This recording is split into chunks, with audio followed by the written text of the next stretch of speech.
Hi, church family. Today I'll be sharing a story with you about a girl named Flavia in a small Asian country. One day, Flavia knocked on the door of a tiny house, where she was greeted by a fortune teller.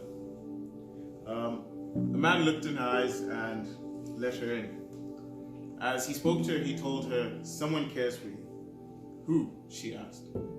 "I don't know the person, but I see the love," said the man. Flavia went home that day, feeling in a better mood than usual.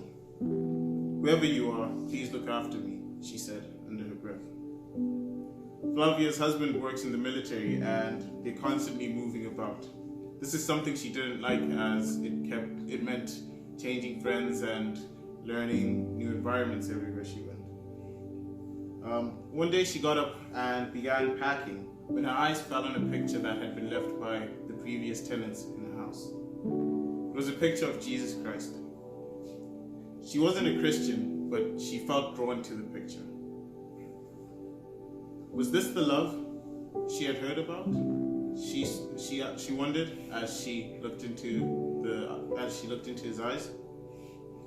Soon she learned her neighbor was Christian, and she asked about God's love. The Christian replied, "Yes, God is a loving God." As she kept asking questions, her neighbor told her to read Psalms 23, saying, "Read this and you'll see what God's love is like."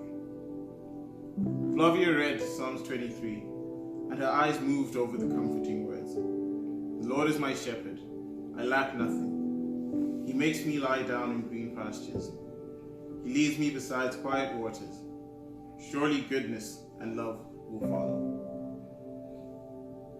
She kept the Bible, as a neighbor asked her to read it for herself.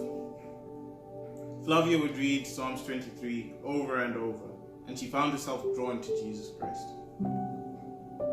"Jesus is the one who loves me," she thought. She stopped bowing to the images she had in her house and told her husband of her desire to only worship Jesus. Her husband supported her with all this. Her husband learned of her desire to only worship Jesus Christ and removed all other images from their home.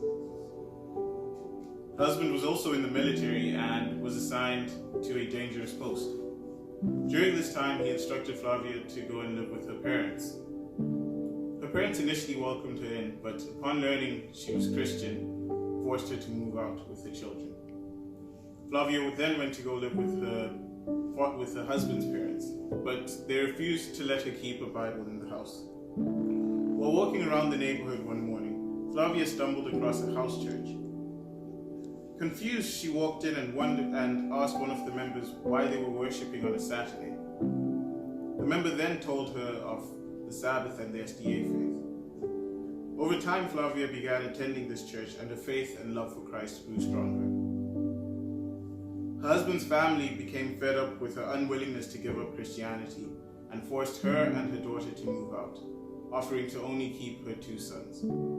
Flavia could not stay in their house unless her husband was present. Flavia was homeless for a few months, but today her and her family live in a single room in an Adventist school. Asked about her tough times, Flavia replied, "I found someone who loves me, and I'm not willing to let him go.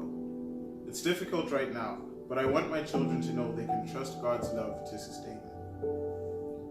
Flavia's children have also graduated from school. 2 of them now are active in ministry. This story teaches us of the love Christ has for us and his willingness to help us through tough times. As we all go through tough times, it's important that we remember God will always take care of us and provide for us no matter what. All we need to do is believe. Thank you.